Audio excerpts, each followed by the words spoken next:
Enfin, je pense que c'est bon de se laisser, de réaliser, de se laisser émerveiller par la grandeur de Dieu, par la grâce que Dieu nous offre et par ce qu'il fait avec chacun de nous. Et en fait, dans ce texte, dans cette deuxième partie du chapitre 2 des Éphésiens, eh bien, il nous est partagé sur ce qu'est l'Église notamment et le temple de Dieu qu'elle est. Alors, et c'est bien aussi de s'arrêter, et c'est, oui, c'est quand même quelque chose où, enfin je ne sais pas en tout cas, mais c'est tellement merveilleux le fait de réaliser, et plus que de réaliser, finalement, le fait de vivre le fait que nous qui sommes l'Église, parce que l'Église, c'est nous, on en fait partie, eh bien, nous sommes le temple de Dieu. Alors, je vais donc vous développer deux, trois petites choses, mais on va déjà lire ce texte des Éphésiens, donc au chapitre 2, on va lire la deuxième partie, qui est du verset 11 au verset 22. Qu'est-ce qui nous est dit ici? Eh bien, je vous lis, c'est pourquoi, vous qui portez dans votre corps la preuve que vous n'êtes pas des Juifs, et qui donc êtes traités d'incirconcis par ceux qui se disent les circoncis, à cause d'un rite accompli sur leur corps, et par des hommes, rappelez-vous quelle était votre situation autrefois. En ce temps-là, vous étiez sans Messie. Vous n'aviez pas le droit de faire partie du peuple d'Israël, vous étiez étrangers aux alliances conclues par Dieu pour garantir sa promesse. Vous étiez sans espérance et sans Dieu dans le monde. Mais, maintenant, par votre union avec le Christ, Jésus, vous qui étiez autrefois étiez loin, eh bien, vous êtes devenus proches grâce au sacrifice du Christ. Car nous lui devons notre paix. Il a en effet instauré l'unité entre les Juifs, les non-Juifs. Il a abattu le mur qui les séparait en livrant son corps à la mort. Il a annulé les effets de ce qui faisait d'eux des ennemis, c'est-à-dire de la loi de Moïse, dans ses commandements, ses règles. Il voulait ainsi créer une seule et nouvelle humanité à partir des Juifs et des non-Juifs, qu'il a unis à lui-même en établissant la paix. Il voulait ainsi les réconcilier les uns avec les autres, il voulait aussi les réconcilier les uns et les autres avec Dieu et les unir en un seul corps en supprimant par sa mort sur la croix ce qui faisait d'eux des ennemis.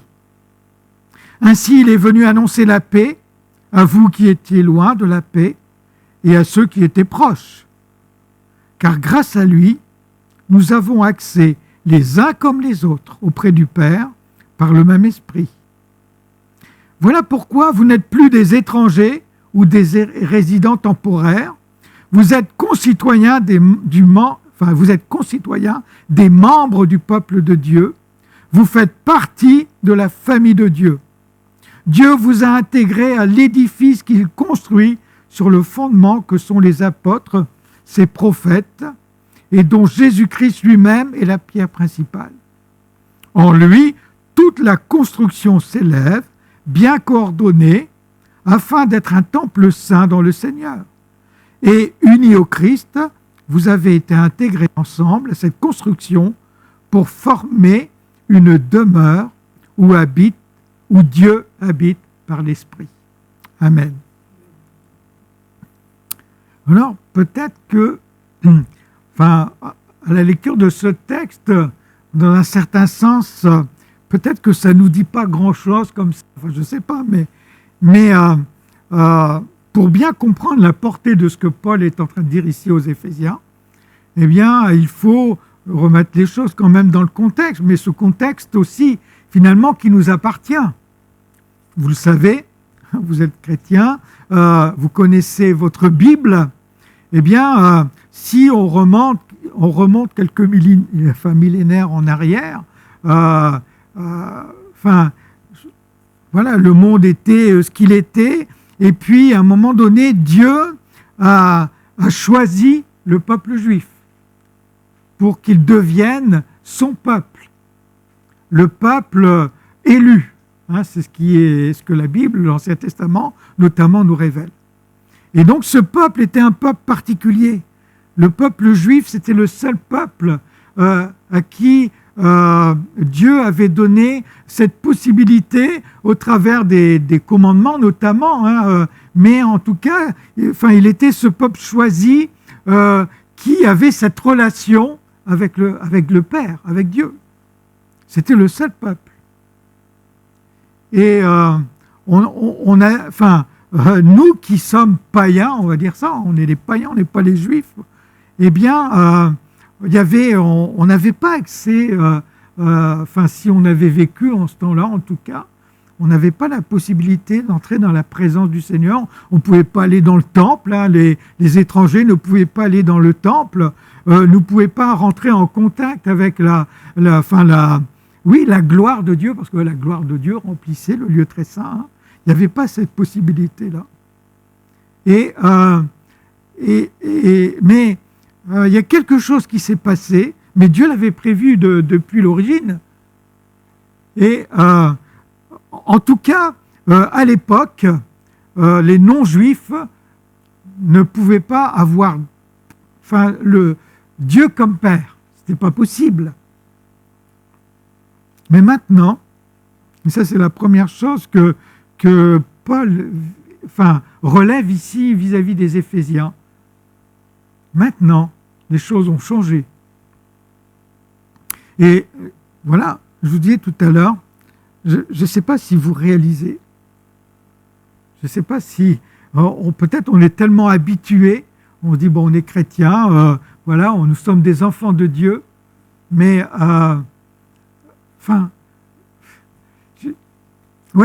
encore une fois, je disais, on peut être émerveillé par notre salut, mais j'aimerais vous dire ce matin qu'on peut être émerveillé parce que Dieu a fait, par le fait que nous sommes aujourd'hui, nous avons cette possibilité d'être réunis, comme le dit ici Paul aux Éphésiens, en tant que peuple de Dieu. On a aujourd'hui cette possibilité c'est même plus qu'une possibilité, en tant qu'enfant de Dieu, on a réellement un Père céleste. Dieu est notre Père. Ce n'était pas le cas avant. Et c'est ce que Paul déclare ici. Il dit, à nous qui étions les non-juifs, il y avait cette séparation, c'était clair, les non-juifs ne pouvaient pas être avec les juifs au niveau sociétal, je veux dire déjà, il y avait cette séparation. Et puis encore une fois, il y avait aussi cette séparation avec le Père. C'est ce que dit Paul ici aux Éphésiens. Il dit, voilà, vous étiez sans Messie. Vous n'aviez pas le droit de faire partie du peuple d'Israël. Vous n'étiez pas au bénéfice des alliances conclues par Dieu. Vous étiez sans espérance. Il n'y avait aucune espérance pour les non-juifs. Parce que les juifs étaient le peuple choisi. Vous étiez sans relation avec le vrai Dieu. Alors, les peuples païens s'étaient inventés des tas de dieux, mais il n'y avait aucune relation avec le vrai Dieu. Mais Paul dit ici aux Éphésiens, ce verset qu'on a lu, mais maintenant, par votre union avec le Christ, vous qui autrefois étiez loin, vous êtes devenus proches grâce au sacrifice de Jésus. Vous êtes devenus proches. Frères et sœurs, aujourd'hui, les choses ont changé et je ne sais pas comment dire.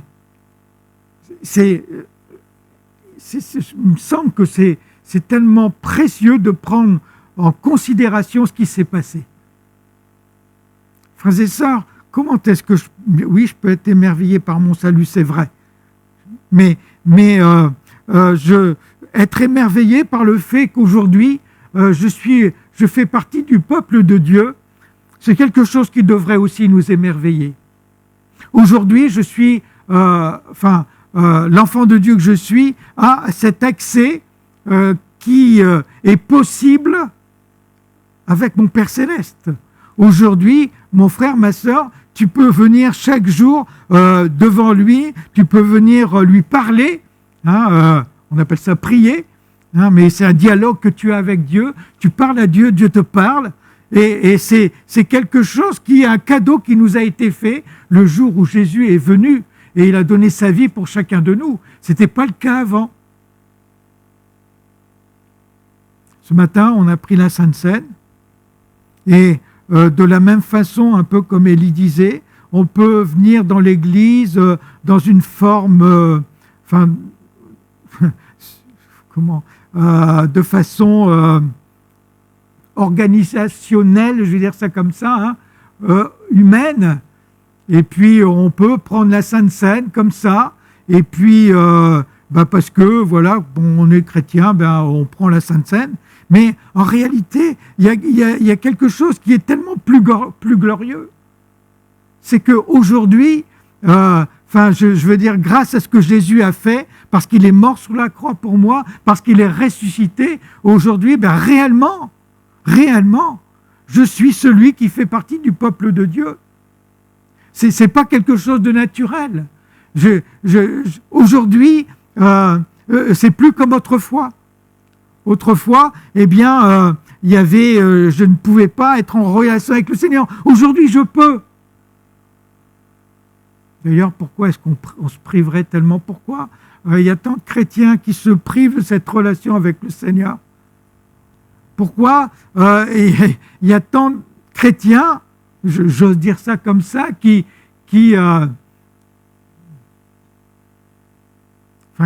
vivent une foi, pardonnez-moi de dire comme ça, je n'ai pas trop les mots, mais une foi qui est totalement humaine.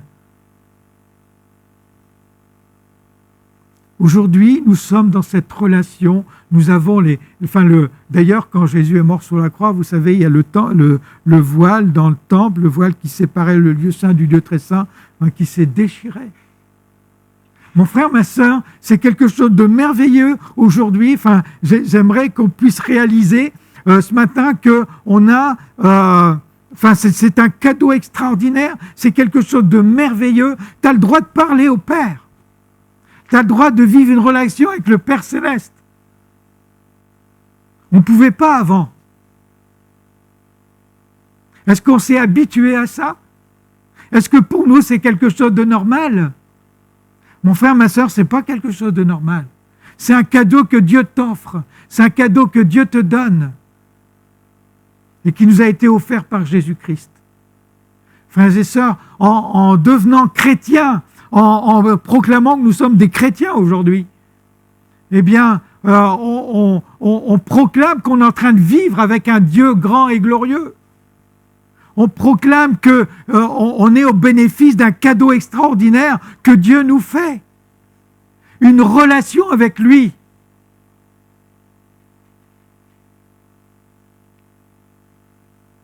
Pourquoi est-ce qu'on ne serait pas émerveillé par ça? Pourquoi est-ce qu'on pourrait penser que c'est quelque chose de tout à fait naturel? Ça devient naturel parce que on rentre dans une intimité de plus en plus grande avec le Seigneur, là, d'accord. Mais au départ, ce n'est pas quelque chose de normal. C'est un cadeau extraordinaire que Dieu nous fait.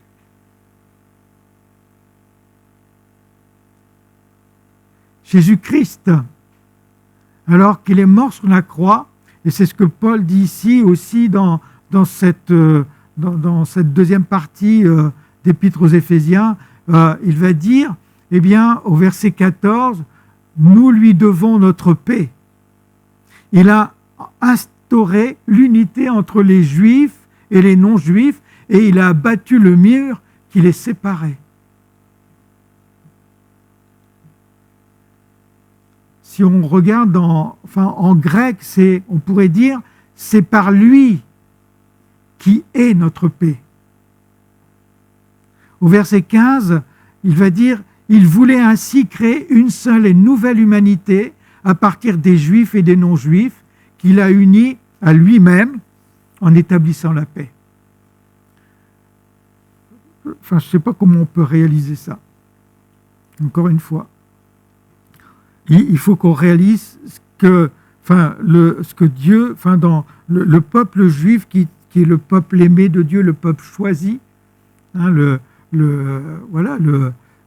et ici, Paul dit quelque chose d'incroyable. Il dit que Jésus, au travers de ce qu'il a accompli, les Juifs et les païens que nous sommes, en devenant chrétiens, on devient... C'est lui, en fait, il a voulu créer une nouvelle humanité. C'est ce que je viens de lire. Nous sommes unis.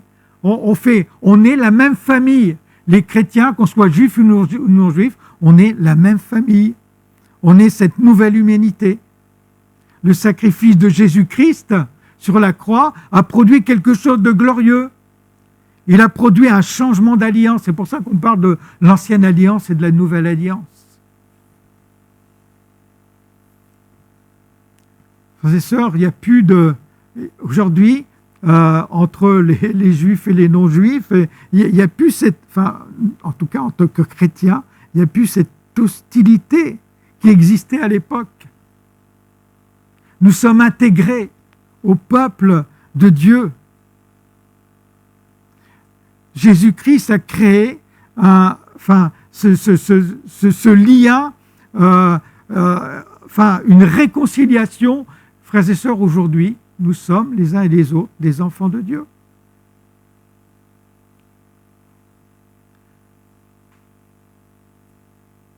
Frères et sœurs, ce que dit Paul ici aux Éphésiens, c'est que non seulement les Juifs et les non-Juifs étaient ennemis entre eux, voilà, c'était comme ça.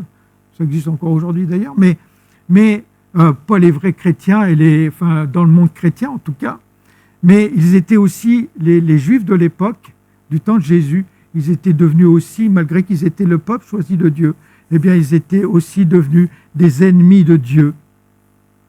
Mais Jésus a réconcilié tout ça au travers de sa mort sur la croix. Et il est ce Dieu qui a tout réuni en un seul corps. Nous sommes, c'est le frère Ali tout à l'heure, il disait, mais c'est la Bible qui nous dit que Christ est la tête et puis l'Église c'est son corps. En fait, Dieu a créé quelque chose nous sommes aujourd'hui l'Église et c'est quelque chose que Dieu a voulu, c'est sa création et nous faisons partie d'une création extraordinaire, précieuse, merveilleuse. Et on doit être émerveillé, frères et sœurs. Moi, j'aimerais que vous puissiez retenir aussi, autant notre frère Elie a retenu que la semaine dernière, je parlais d'être émerveillé par notre salut, mes frères et sœurs.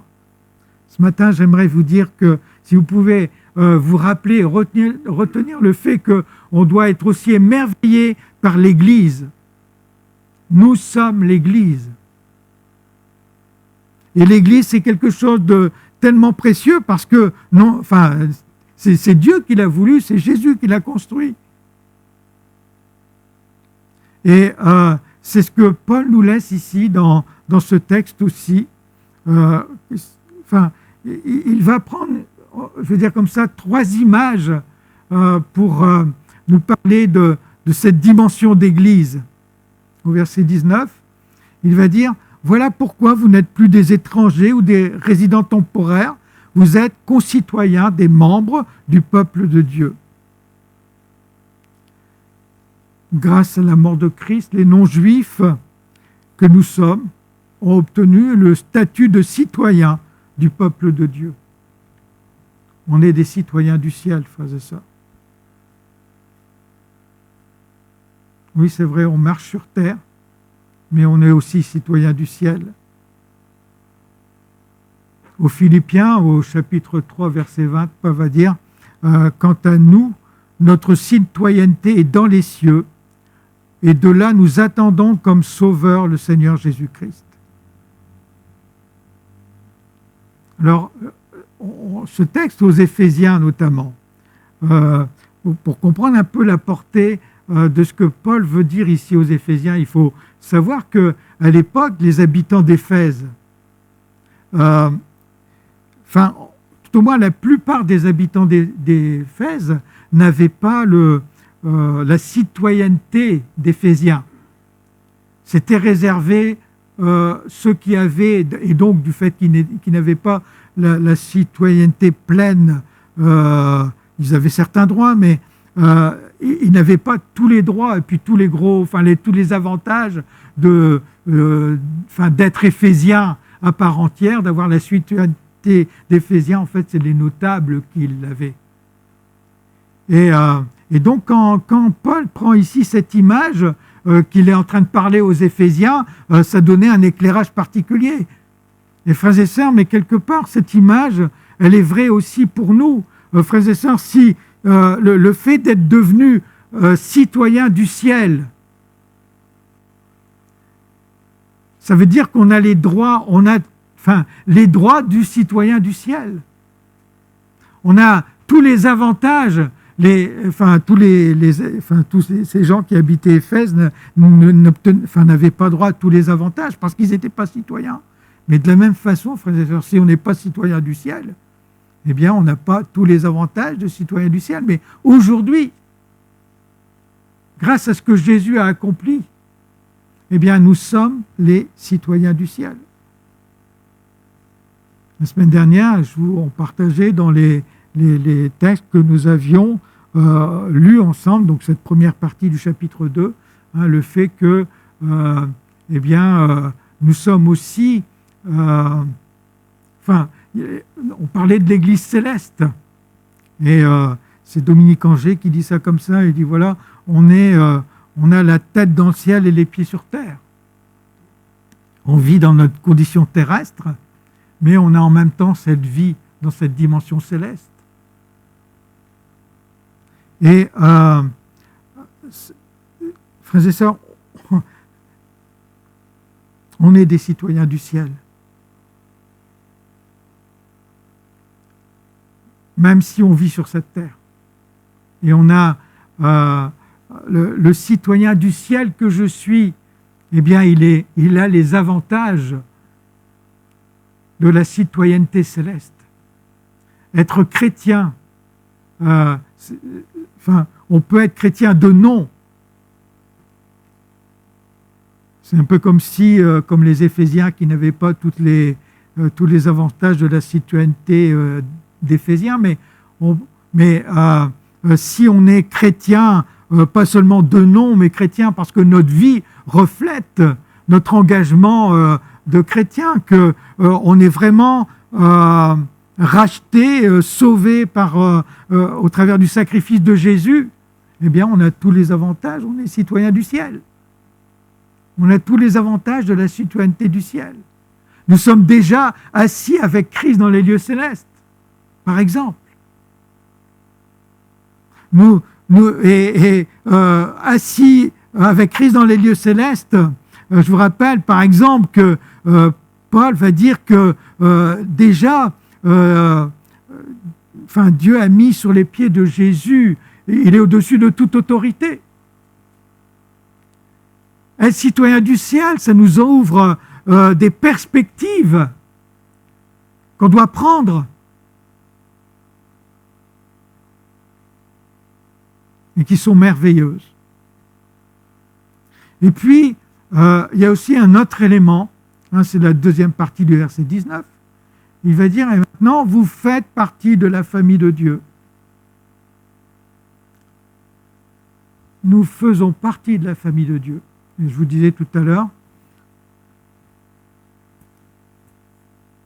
on a un papa céleste. Nous avons un Père céleste. Nous faisons partie de la famille de Dieu.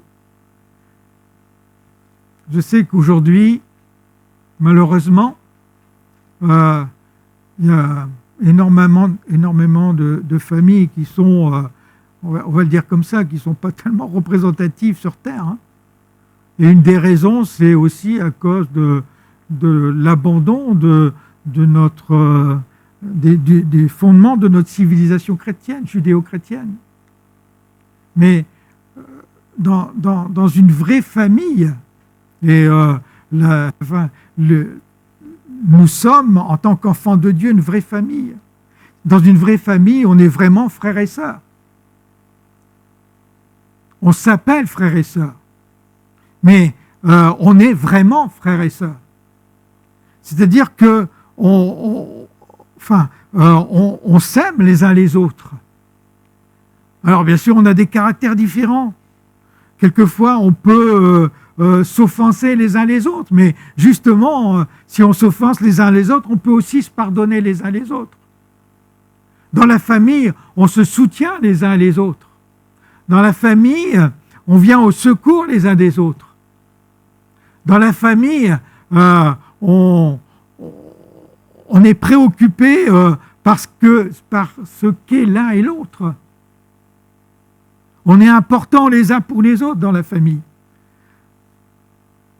Nous faisons partie de la famille de Dieu, qui est une vraie famille avec un vrai papa dans cette dimension céleste, mais qui rejaillit sur terre.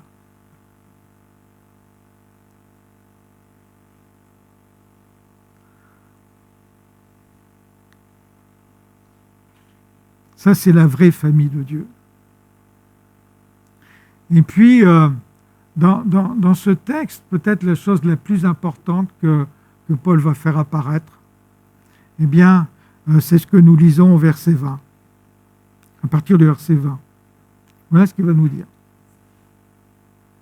Dieu vous a intégré à l'édifice qu'il construit sur le fondement que sont les apôtres, ses prophètes, et dont Jésus-Christ lui-même est la pierre principale.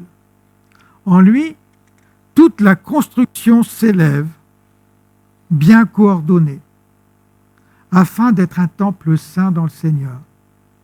Unis au Christ, vous avez été intégrés ensemble à cette construction pour former une demeure où Dieu habite par l'Esprit.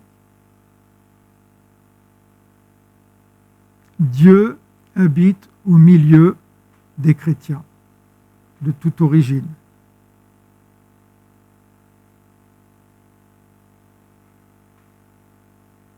Dieu habite au milieu de l'Église. Parce que l'Église, c'est sa construction, c'est ce qu'il dit ici. Et ce que Paul dit ici, c'est que l'Église, c'est notre communauté. L'Église avec un grand E, bien sûr, mais aussi l'Église locale, dans un autre sens peut-être, mais en tout cas, on forme un temple saint.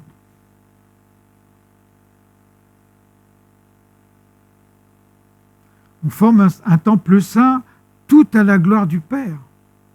On a notre Père céleste. Et puis, Paul dit que ce temple, eh bien, Jésus en est la pierre principale. Il est le fondement de cette construction. Le fondement de cette construction, peut-être pour revenir à ce que disait Élie tout à l'heure, ce n'est pas les institutions humaines, même s'il en faut effectivement.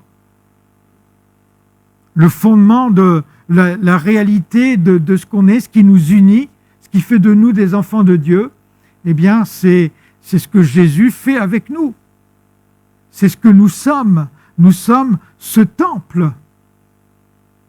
Alors, on sait, la Bible nous dit aussi, même à titre individuel, les uns et les autres, on est le temple du Saint-Esprit. On est le temple du Saint-Esprit parce que Dieu vient habiter en nous en tant qu'esprit, mais peut-être qu'on oublie, je veux dire, je ne sais pas si on oublie, j'exagère certainement en disant cela, mais frères et sœurs, nous sommes aussi en tant que communauté le temple du Saint-Esprit. En tout cas, c'est ce que Paul dit ici dans ce texte. Peut-être qu'on a un peu plus de mal à appréhender cette notion-là, je ne sais pas, mais frères et sœurs, c'est notre communauté est un temple saint que Dieu est en train de construire. L'Église, avec un grand E, est un temple saint que Dieu est en train de construire. Et quand c'est à la fois quelque chose de tellement glorieux, de tellement merveilleux. Nous sommes une pierre dans cette construction. Et d'ailleurs, nous avons tous notre importance. On est tous précieux, je veux dire, Jésus est la pierre principale, c'est lui le fondement. On peut construire avec autre chose, mais si on construit une église chrétienne en tant que communauté en dehors du fondement qu'est Jésus, ben c'est quelque chose qui s'écroulera, ça c'est sûr. Notre fondement, notre fondation en tant que communauté, eh bien c'est Jésus-Christ, bien sûr. et nous faisons partie de ce temple en tant que communauté. Paul dit ici que par notre union avec le Christ, nous sommes intégrés à la demeure où Dieu habite par l'Esprit. Nous sommes effectivement une communauté temple. Frères et sœurs, le temple de Dieu aujourd'hui, ici à Bruay, eh bien, c'est nous. Nous sommes le temple de Dieu.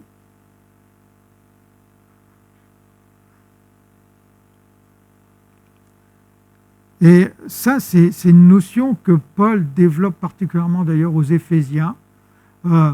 Ce temple qui est à la fois sur terre, on va dire, parce que dans notre vie d'enfant de Dieu, dans notre vie de communauté, par exemple, eh bien, oui, bien sûr, on est en train de le vivre dans le domaine terrestre, mais Paul nous explique que ce que nous vivons, c'est ce temple que nous sommes en tant que communauté, que nous sommes en train de vivre sur terre, eh bien, il y a aussi en même temps cette dimension céleste.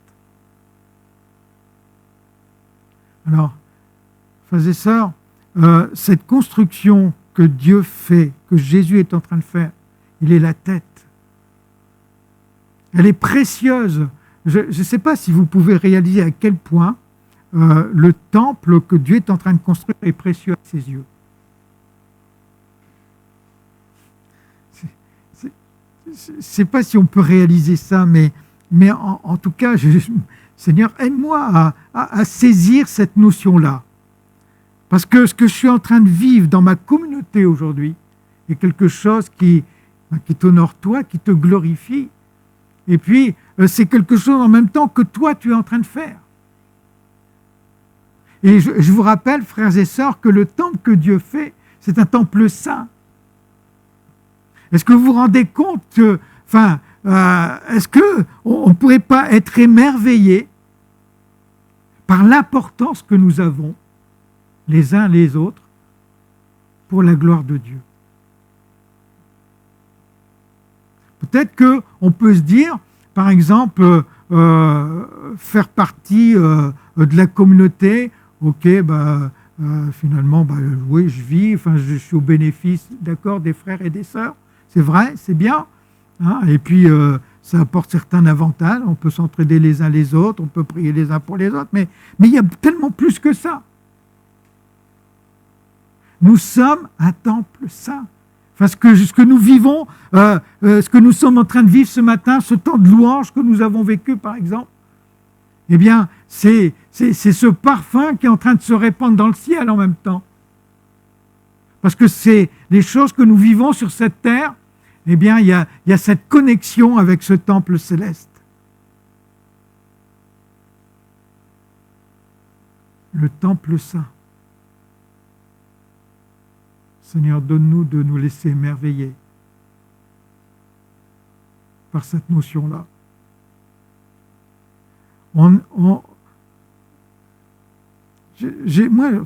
Personnellement, je vais dire ça comme ça, j'ai tout le temps été surpris malgré tout par l'importance que Dieu attache à l'Église.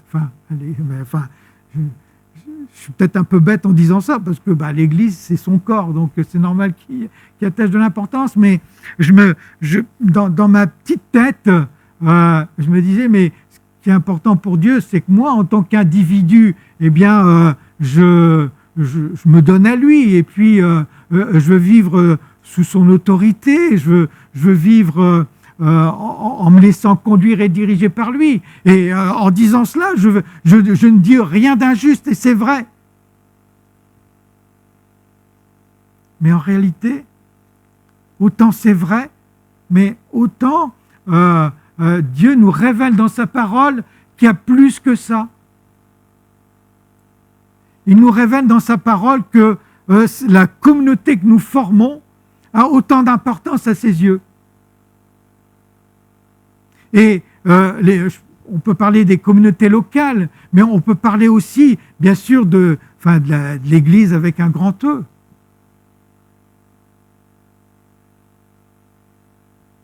frères et sœurs, si on avait vraiment conscience de cela et si on était vraiment émerveillé de ça, eh bien, il y aurait peut-être moins de conflits dans nos églises terrestres, il y aurait moins de conflits entre les différentes dénominations, je vais dire, dans l'Église qui existe sur terre. D'ailleurs, la leçon qui nous est donnée d'ailleurs aussi au travers de ce texte, frères et sœurs, c'est que Dieu, dans son amour et dans sa grâce, quand il construit l'Église, comme on l'a lu tout au début, eh bien, ça commence par une dimension de réconciliation. Hein, Paul va dire qu'il a réconcilié, par exemple, les Juifs et les non-Juifs. Dans l'Église et dans nos communautés, eh bien, il y a ce principe de réconciliation qui doit exister. Il y a ce principe de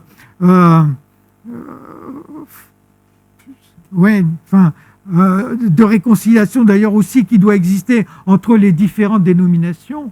Parce que l'Église, c'est le corps de Christ, c'est pas nous tout seuls.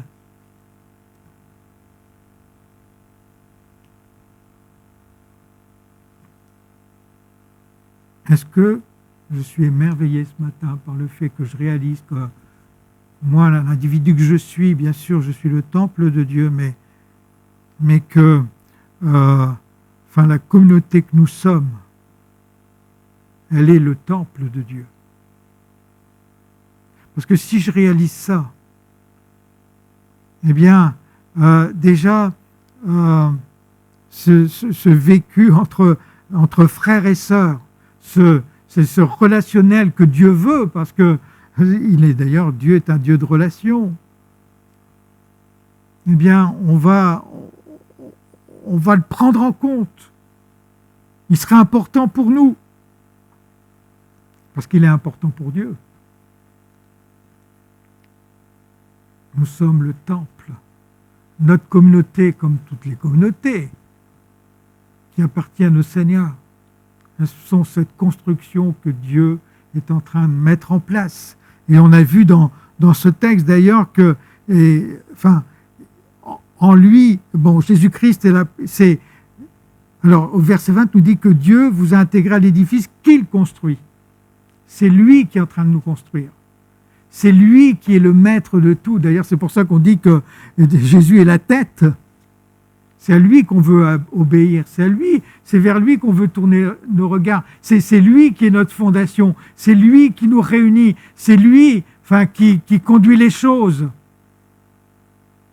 C'est lui qui fait de nous le temple du Saint-Esprit, en tant que communauté, pas seulement en tant qu'individu. Frères et sœurs, réaliser cela, être émerveillé par cela, c'est aussi prendre en compte notre place dans l'Église. On n'est pas là pour rien. On n'est pas venu dans ce monde pour rien. Qui que tu sois, tu as une place dans le temple que représente cette communauté, que représente l'Église avec un grand E. On a notre place. Et notre place est importante. Quelquefois, on peut se considérer comme ne valant rien. On est en train de se tromper. Ça, c'est l'ennemi qui veut nous faire croire qu'on ne vaut rien. On est tous tellement précieux dans cette construction que Dieu est en train de faire, ce temple saint.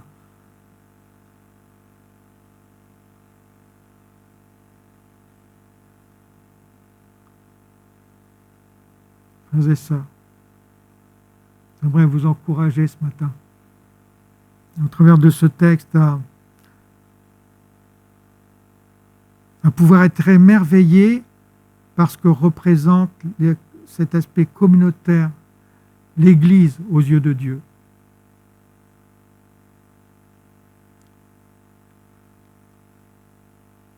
Comprendre que l'Église aux yeux de Dieu, c'est quelque chose de précieux. Cette communauté que nous formons, eh bien, elle est précieuse pour Dieu. Pas parce qu'on le veut, ou pas parce qu'on le souhaiterait, c'est plus que ça. C'est ce que Dieu veut, c'est ce que Dieu construit. Et nous avons notre place au milieu de cette communauté. L'Église est un trésor précieux. Il est un trésor précieux pour Dieu. Il devrait être un trésor précieux pour nous. Alors, frères et sœurs, travaillons à abattre quelquefois les petits murs qui pourraient exister entre nous, entre les uns et les autres, entre même différentes communautés. Travaillons à mettre en place des ponts de réconciliation entre nos différences, qui quelquefois emmènent à des conflits. Plutôt que de rentrer dans des dimensions conflictuelles, travaillons à cette réconciliation que Dieu nous a montrée déjà tout au départ, avec les Juifs et les non-Juifs. Frères et sœurs, prenons conscience réellement, et puis en même temps, soyons reconnaissants pour l'Église que nous formons.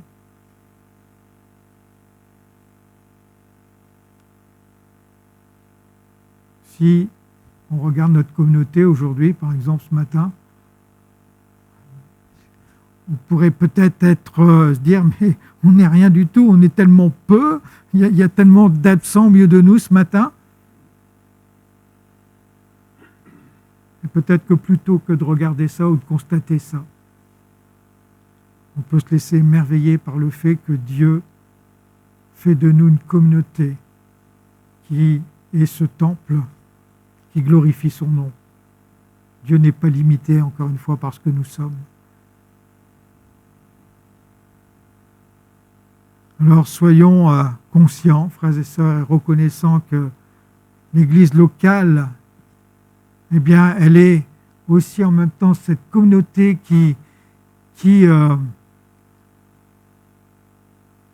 comment je veux dire ça, elle est cette manifestation terrestre, parce qu'on est sur terre, de la dimension céleste. Frères et sœurs, c'est vrai que sur terre, quand on lit et on voit ce que Paul dit, que Dieu est en train de construire ce temple saint. Et puis peut-être si on regarde à ce que nous sommes, on dit, oh là, Seigneur, est-ce que je ferais vraiment partie de ce temple saint, quoi? Alors, dans notre vécu sur terre, c'est sûr que, comment je vais dire ça, on pourrait mettre ça en doute, mais, frères et sœurs,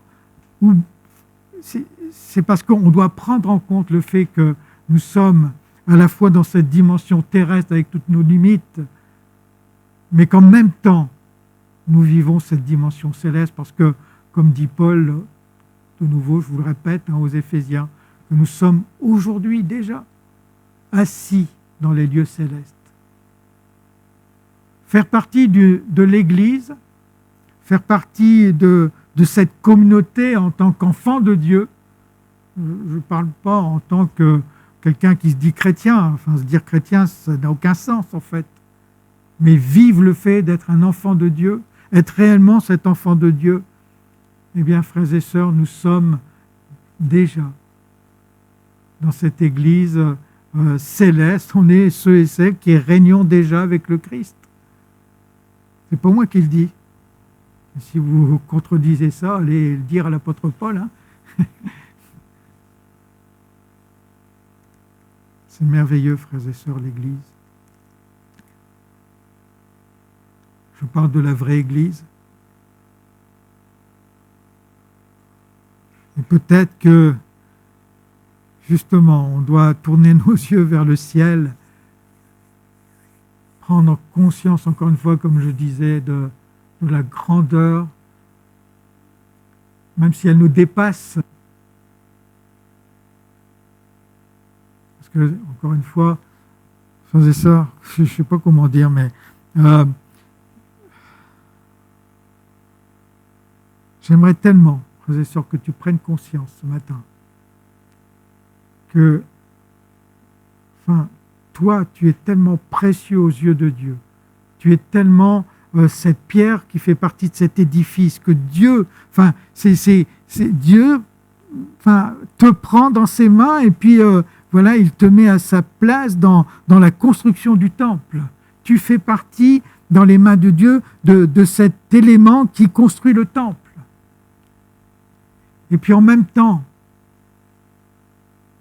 nous qui sommes l'Église en tant que communauté, eh bien on est dans les mains de Dieu en même temps. Ce temple saint qui glorifie son nom. Enfin, oh, mon frère, ma sœur, prends conscience de la place qui est la tienne. Arrête d'écouter, peut-être tout, comment je veux dire ça, tout ton passé qui veut te dire que tu vaux rien. Tout ton passé, quand je dis tout ton passé, c'est tout ton héritage. Parce que je dis ça parce que je sais tellement, je suis comme vous, hein, et je sais tellement à quel point Satan est habile pour ça. Il sait bien nous rappeler les choses, il sait bien nous manipuler, il sait bien nous... il est au top, hein, pour essayer de nous enfermer dans tout, nous maintenir, oui, en quelque sorte prisonniers avec notre passé, mais en fait, c'est rien du tout, quoi, notre passé. Nous sommes dans une perspective glorieuse, nous sommes dans le présent, dans le futur, en tant qu'élément de construction du temple de Dieu. C'est quelque chose de merveilleux, frères et sœurs. Mon désir ce matin, c'est que dans votre cœur, vous puissiez garder en vous cette pensée, et même plus qu'une pensée, cette réalité, que vous êtes tellement précieux dans la construction du temple qui est en cours. Laisse Dieu t'utiliser encore et encore à la construction de ce temple saint qu'il est en train de faire, en tant qu'individu, mais aussi en tant que communauté. Nous sommes précieux, frères et sœurs. Nous sommes précieux aux yeux de Dieu. Je vais prier. Seigneur, moi je ne sais pas comment dire les choses vraiment. Alors je te prie, Seigneur, de maintenant déposer quelque chose de spécial dans le cœur de chacun d'entre nous. Seigneur, et que ce que tu déposes, Seigneur, eh bien, alors qu'on vient devant toi, on soit émerveillé, Seigneur, en réalisant les perspectives qui sont les nôtres. Seigneur, alors que, par exemple, le temple juif était en construction il y a dans l'Ancienne Alliance, c'était un temple qui manifestait ta gloire, c'était un beau bâtiment. Mais Seigneur Jésus, aujourd'hui, ce que nous sommes là ce matin, et même ce que nous sommes là en tant que petite communauté, Seigneur, eh bien, on est un élément d'une construction qui est infiniment plus glorieuse, qui est infiniment plus grande, qui est infiniment plus émerveillante, Seigneur. Seigneur, donne-nous de réaliser, Seigneur, la place qui est la nôtre dans cette construction.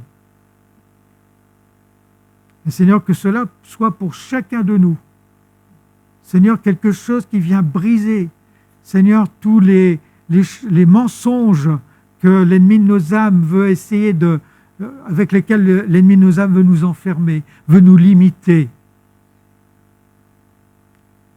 Seigneur, nous sommes tellement plus que ça. Pas parce que nous le voulons, Seigneur, mais parce que c'est toi qui fais les choses. Je t'en prie, ô Dieu, que chacun d'entre nous ce matin, on puisse prendre la dimension de notre valeur à tes yeux. Seigneur, nous sommes le temple qui te glorifie. Seigneur, je te prie que tu déposes cela dans nos vies, dans nos cœurs, et que ce soit comme un sujet de force pour chacun de nous. Un fondement Seigneur, qui nous rend forts en toi, jour après jour. Nous sommes un temple saint. Merci Seigneur. Amen.